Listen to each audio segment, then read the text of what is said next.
and welcome to The Human Element. Today's episode is titled Education Matters, Children's Rights in and Beyond the Classroom.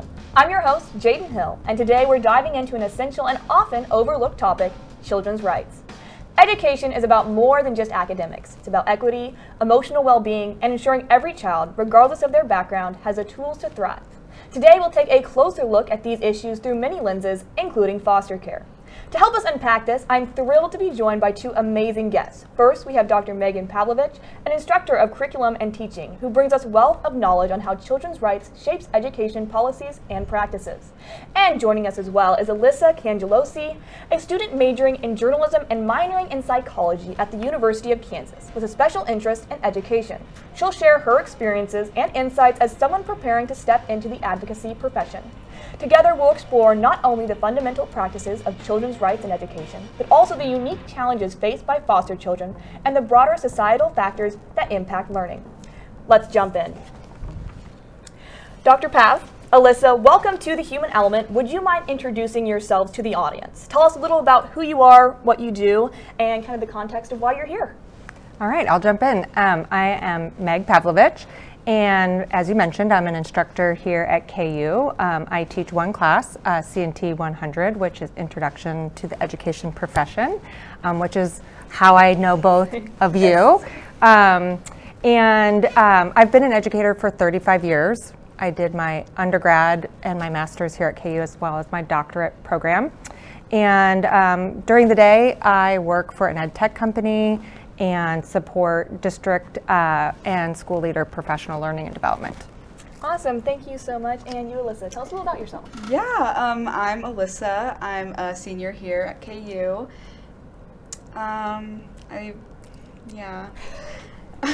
You do lots of things. I do so many things. I'm concentrating in digital marketing communications, and I also have a special interest in education. I actually started in education. It's what I really am passionate about, so I hope I can get back into that when I go into my career of marketing and communications.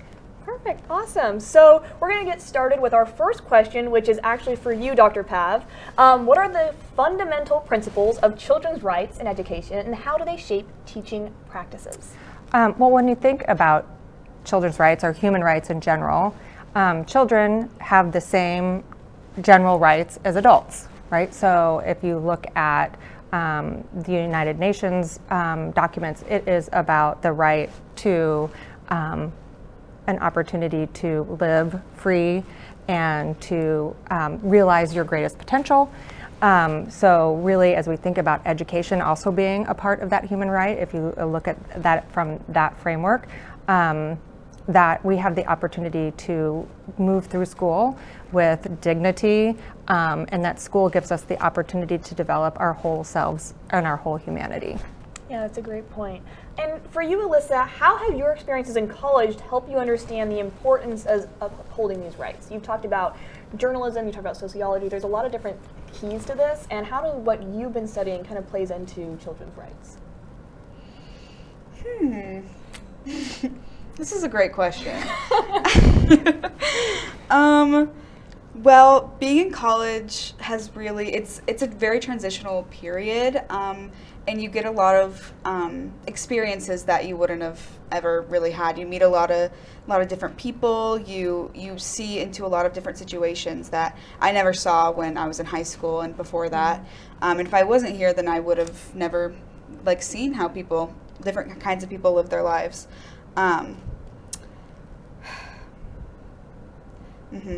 Yeah. I think that college is such a place where you can learn so much about so many different things and how everything is kind of interdisciplinary, and how everything connects. I know even for me, journalism has played a lot into my education. Education has played into my journalism. And so I do think it's just one of those places where you experience so much and it affects how you view kind of the world. So that's awesome. Yeah. Next up, we're going to go and talk about foster children in the classroom specifically. That's something that I'm personally very passionate about. I've done a couple different things about. And as someone who has been in the classroom for how many years? Well, I taught for 10 years, and then I have been in the ed tech business world for the last 20. So a while. Right. What unique challenges do foster children face in the education system? Both looking at that from a teacher's perspective, an admin perspective, even once you get to the college level. Well, it's interesting because I have never, in my experience as a classroom teacher, was not aware of any student who was in foster care. So as I think about it, I have to kind of draw from some other understanding, and really just kind of as you think about foster care in general and how that might apply into an education context. So as I think about that, I really think about that whole notion of stability and really Maslow's hierarchy of needs, right? So as you think about what students really need in order to really access those levels of thinking and critical thinking that is required in school, they have to have a certain level of safety, food, shelter. And so as you think about that being kind of unstable for students, there is definitely a big consideration and a big responsibility that education plays to be able to provide a safe place so that students, when they are moving into foster care or moving through the foster care system, have some stability between their home and school situation. Absolutely. Do you think it's good for teachers to know that a foster kid is in their class, or would you rather them not know? I think personally, the more information that we have about our students and their needs, the better we can respond to them. There is a book out there called A Chance in a World by the author Steve Pemberton, and he talks about his experience in foster care and that it was one teacher who made the difference for him. And really then it became one teacher, and then it was a guidance counselor who really in the end was somebody who helped provide shelter for Steve and really was his mentor going forward. So had the system or the teachers not been aware of his situation, they may not have been able to provide that lifeline and that resource that he so desperately needed and deserved. Absolutely. Do you think there's a possibility to have bias of knowing certain things about students from certain teachers? Do you think there's maybe a negative side to that? I think, we all have bias.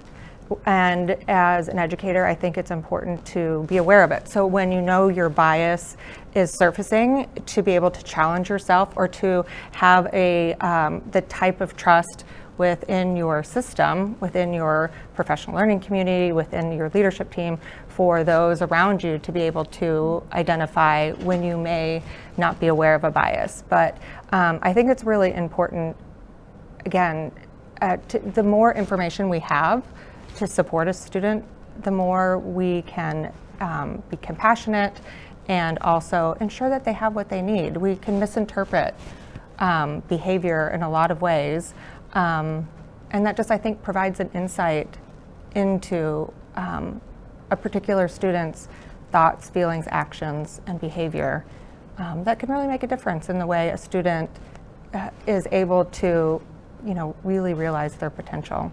Absolutely. And that's kind of part of those rights that we talked about in that first question with you, is that ability to really actually hold all those opportunities and have the same opportunities as other people's to thrive. And I think that one way that we see a big inequity in education is when foster kids are not able to realize their potential due to a lot of the different issues with civility and academic things lining up. So Alyssa, my question for you is, have you worked with or observed foster children in or outside the classroom? And if so, in what ways can nonprofits or programs support that? And if you haven't, also in general, thinking about foster kids as a whole, what that system looks like, going into the nonprofit sector, do you think there's ways that there can be more support there? Oh, absolutely. But no, I have never worked with foster children. I have worked with kids at some summer camps, and I student taught with a group my freshman year. And that was really cool, but I didn't know if any of them were foster kids. The question was, how do you think that nonprofits and different organizations can provide support to foster kids in education? I mean, yeah, that definitely depends on the organization. you know, a lot of that instability can probably come from, if they can help with at-home stuff or anything with like food or just like the basic essentials, just kind of covering, you know, their Maslow's, the basic needs, that's genuinely putting them up a step than they were. I think that's a great point, because I mean, a lot of organizations can be able to help with those basic needs, where then teachers can then come in and maybe support more on that social and emotional learning side of things. I'm curious too, just to kind of jump here and ask, when we were talking about people first language, and we use the term foster kids or kids in foster care. What are your thoughts about that in terms of, and what have you read in terms of the way we identify or label students who are in foster care? From the work that I've done and different foster children that I've talked to, I've worked with a couple of different organizations. One is Homework, which is outside of Lawrence. They actually build tiny houses for kids who age out of foster care, which is a really cool program. And I also worked with Foster Village, who does a lot of different things to support foster families in the area. And it seems that it's best when you don't label them as foster kids. No one really wants that label. And so I think the best thing that you can do is, looking at it from my perspective, is know that they're going to have greater needs based on their situation, but not single them out. And I think that's good just in general in a classroom. Whether a student may have ADHD or other situations, don't put them at like an ADHD table. Make sure that they're integrated in the classroom, because that's the best way. They're not only going to be helped by their peers, but their peers can also learn how to help others. So you have that social aspect that can help, and then also whenever you tend to like put someone off, that just is not good for mental health and things like that. And so I think it's really important that you don't label them as a foster kid. Just understand that they're going to need more things from you. But Yeah, for sure. Something that I thought of was that being in the foster system and being in that situation might come out in like aggression in the classroom or disturbances. And I think knowing that there is like, you know, that they are in the foster system, there is like, you know, something going on behind the scenes. You can be more understanding of that situation. Absolutely. I think that's a great point that you even brought up earlier about that, is just understanding the full situation. And I don't actually know if this is a really more of a question for you, since you've been in the education department for a while. Is there any courses on foster children or the foster care system and how to handle that in a classroom? If there is, I've never taken one, which I think says a lot about, you know, the amount of information that teachers need to know and be able to apply in their classroom. No, I have never had a formal experience around foster care. I mean, we know it's a really large portion of, children that have either been in foster care at one time or are still in foster care, and I think that's definitely, when we're looking at children's rights and truly access to education, just being in a school building, I don't think means that you're having equitable education. And so I think there needs to be probably some, just whether it be an actual class in the education department or even something that you take as a teacher, knowing that you're in a area where you have a lot of foster kids coming into your classroom, just so you're a little bit more aware of how the system works, and so that you actually can have that that way to like support those needs that may be different from other students. I think my assumption would be that it's covered likely in a class through some part of the sequence, but there's not a particular class completely focused on that, as far as I'm aware of. Yeah, no, absolutely. Like I said, just something interesting. I said I've only been a year in, so I definitely haven't had a lot of classrooms. But so we'll kind of move on to the next question, which is how so children's rights obviously extend beyond the classroom. How do factors like access to healthcare, stable housing, community safety influence their ability to learn? Well, I think first and foremost, it impacts their ability to be present. And to attend. So many of those things can be barriers for students to even be present in school. Obviously, ensuring that basic needs are being met are first and foremost before you get to those important academics. But I think that's a part of the whole approach to human rights as well, is that we're not thinking of students in this narrow focus around academics. It is truly about seeing that student as a whole human, and a whole human who has multiple identities, has a complex story, even by the time many of them enter kindergarten, and to really understand and to support the whole child. Absolutely, that's a great point. And when you look at really supporting the whole child and you look about, stability, emotional support, academic consistencies, are there certain practices that you put into your classroom to support that in children and to really support the whole child? Here at KU, the course that I facilitate, CNT 100, I talk a lot about that, as you both know, and take a humanistic approach to teaching and learning. And so we explicitly talk about that. And I do intentionally model those practices as not only a means to develop a supportive learning environment for the experience that we're having, but also as a model for future educators. So really taking the opportunity to get to know students, taking the opportunity to connect, have conversations.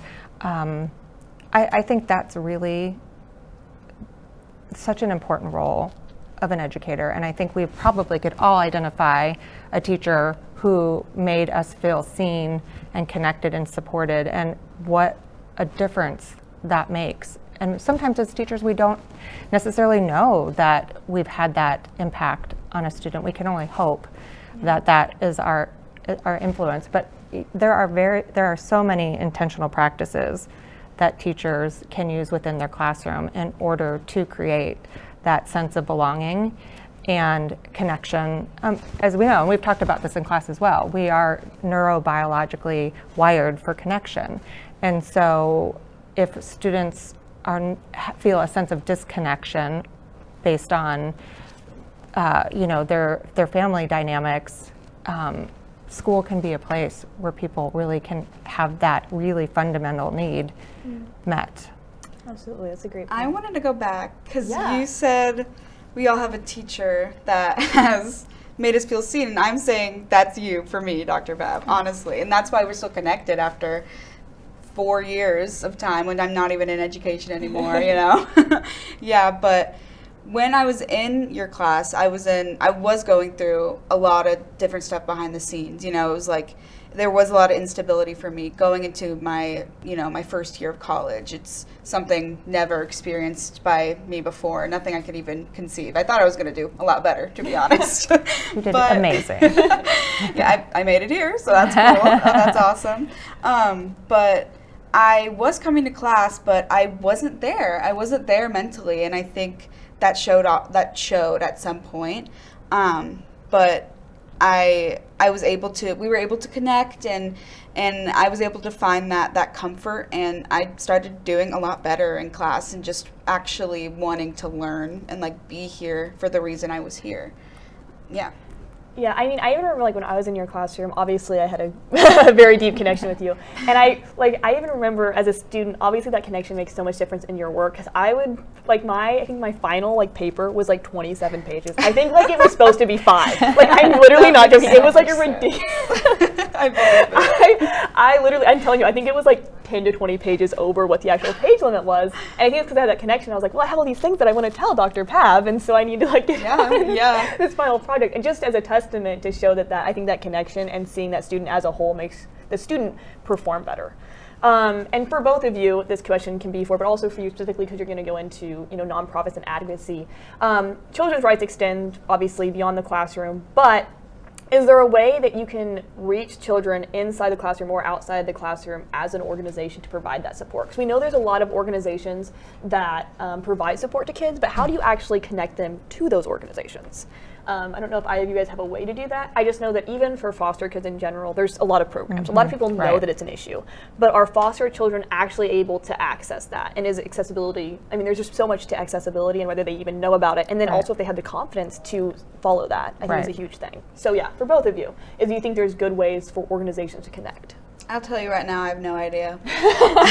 The only thing I can think of is going through teachers and schools themselves, because the whole thing is that they're very unstable at home, so there's no way to reach them in that way, consistently. So I'd say more school, training, like you were mentioning. I think that would be a great idea, and maybe that's something that even I could see you front face of the organization itself doing that for all these kids. So yeah, I think that would be the only way I could think of it. Yeah. Well, and I think too, within a school system, it is not just on the classroom teacher. There is multi-layers of support within a school system. So you have social workers, you have school psychologists, you have counselors. And so many times those roles within a system help to create that bridge to the resources outside of the school system and to connect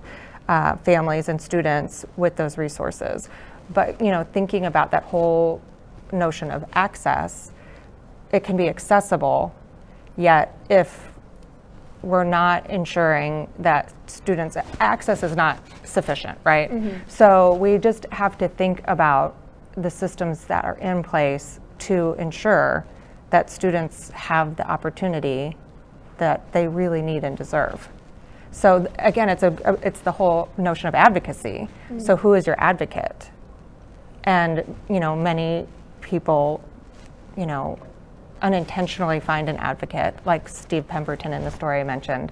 But how do we intentionally ensure that every child, whether they're in the foster care system or not, has an advocate?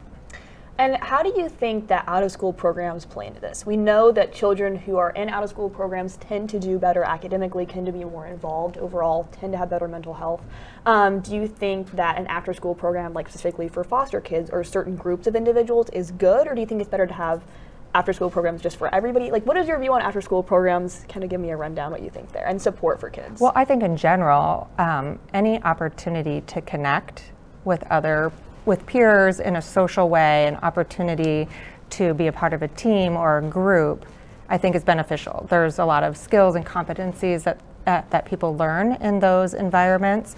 And it also tends to be a safe place for students to be. So fully supportive. In terms of whether you have more of an affinity group, where you have groups where you have students who are all experiencing foster care at the same time so that they can relate. I haven't done the research. I'm sure there is research out there that would point us in the right direction on how best to facilitate something like that, or if that is beneficial. I would want to look at the research, for guidance. But I think in general, anytime you can connect people and have them share an experience, and somebody doesn't feel like it's just me or I'm alone, is really valuable. Yeah, I would assume that it's super valuable, especially going through a hardship. So personally, I went to my after school program when I was in elementary school, and that was more because my parents worked a lot. So it was kind of a different side of things, and I had a lot of fun. I had a great time, and I think there was also there was kids with different backgrounds, and like they could have been in the foster care system. I wouldn't have known, and we all just played together and had a good time.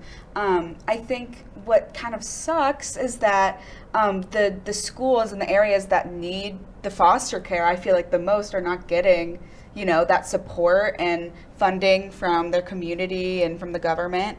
And I think the places that need it most are not getting it, especially in this after school, this more than just being in class sort of support that foster kids need. Absolutely. And kind of going a little bit away from foster kids, which obviously is something that I love talking about, but what do you think other groups, when we're looking at equitable education, are there other groups that are falling through the cracks? I mean, like I said, definitely one that I've identified is foster kids, but as someone who's been in the classroom, been around that, do either of you guys see other groups that are falling through the cracks that you think educators need to be paying attention to? Well, I mean, I think if you look at achievement data over decades, you can identify those demographics. However, I think it's really important for us to shift that narrative. So as we look at those demographics, we don't think about the achievement gap or the gap that those particular students have been identified, but we look at the opportunity gap, and we hold adults accountable for where students may not have had equitable access to opportunity. So I'm hesitant to identify or label a particular group because I think that continues to reinforce a deficit narrative based on people's circumstances or particular identities, whereas we need to then like take a step back and say, okay, here, that's the effect data that we tend to look at. What's the cause? And those are the responsibilities of the adults in the system as well as the adults in that particular student's life. Absolutely, that's a great point. So moving on to kind of looking more towards the future, what emerging trends do either of you guys see in the conversation around children's rights in and outside of education? I know that we're at a time where education is kind of changing or possibly looking to change, and even a lot of people in general have said that the education system, the public education system for sure, is kind of failing. So what trends do you see coming? Do you think those are good, bad, indifferent? Well, I think it's hard not to talk about the recent election in terms of education and to look at Project 2025, which has identified a framework for this next administration to really dismantle the Department of Education and Public Education, which, as well as Head Start, which is one of those resources that communities and students greatly benefit from. And if we eliminate those kinds of programs and resources, I have a lot of concern about future trends when we are reducing support and safety nets for the people who need them the most. And so it's hard to say about current trends because I think there's so much uncertainty that we are currently facing as we don't know. And if you followed the election and watched the debates, in the debates there wasn't a lot of conversation about education or at all. And so what we have to go on right now is Project 2025, which if you've reviewed or have looked at, is concerning from an education point of view and from a human rights point of view. I was going to say, do you feel like rights are being taken away with the current plan that's in Project 2025? I have concerns about that.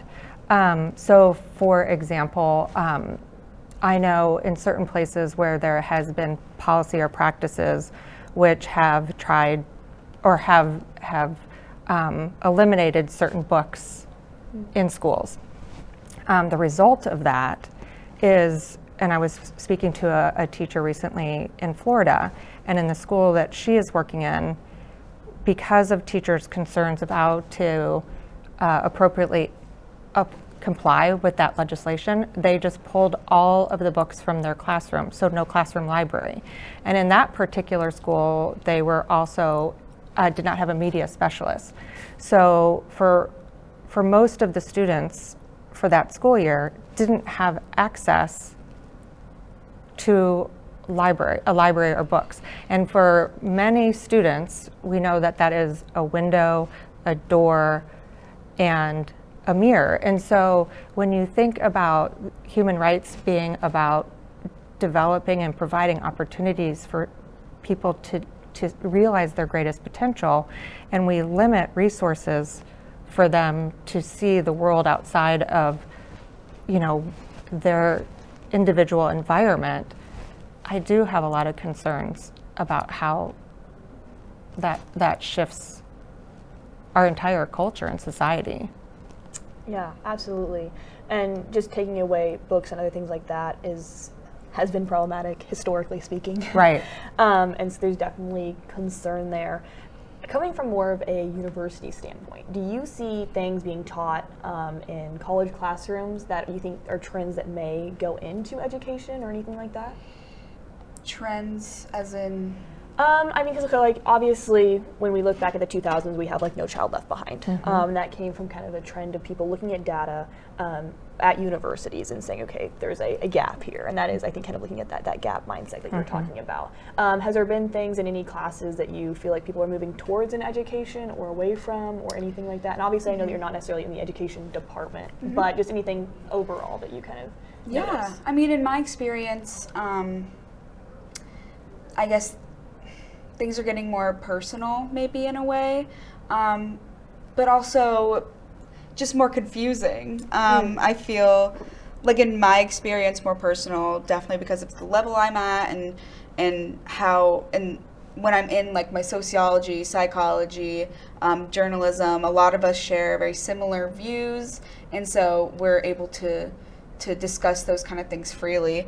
But for like in school sort of things, I think things are getting more touchy, more confusing. Like, what can I talk to my, my students about, really? And and I think with, the upcoming the election that just happened, I think a lot of that is even more uncertain and more scary, because I'm concerned about people not getting, children not getting, the information that they need to move about in the world in like in an informed way. I feel like I've had a good amount of that, as like a kid, as much as I probably could have, and probably much more than kids will get in the future, which makes me really sad. Yeah, absolutely.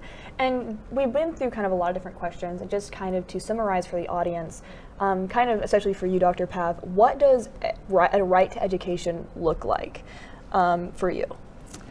Well, it's interesting, and I thought about this as, we prepared for today.